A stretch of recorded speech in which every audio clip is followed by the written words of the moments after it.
Summer in the city and the economic temperature's rising.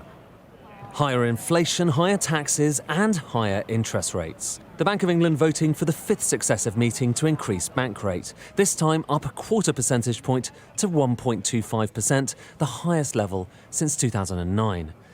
That means higher interest costs for those on floating rate mortgages and loans. Hiya. Hiya. Are you all right? Good to see you. You're right. Yeah, not so bad. Come on in. I know we've had a chat on the phone. We're looking at a 5-year deal.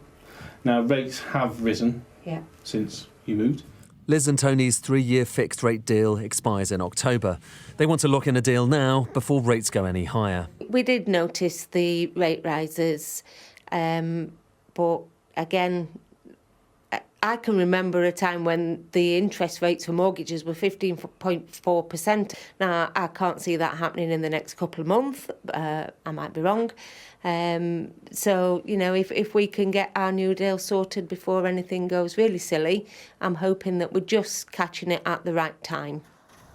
And as more families come under pressure, Britain's financial regulator says banks need to do more to support those who are struggling. We know that people have already been affected by the pandemic, and a number of people, inflation is rising significantly higher than the rest of us.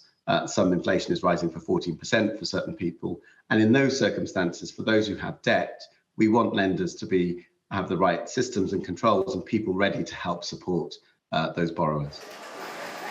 For this textile company in Mansfield, the main challenges are higher input costs and labour shortages, all of which sounds quite inflationary.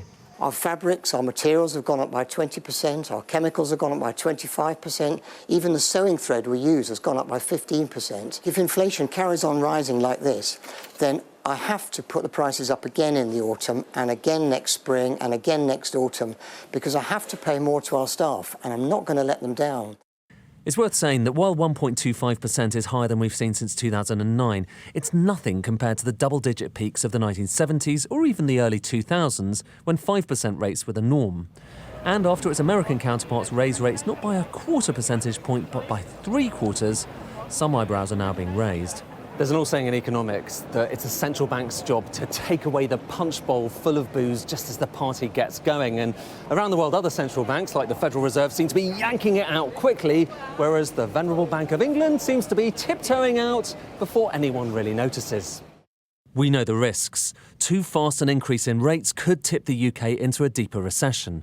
Too slow, and the bank risks losing control of inflation altogether.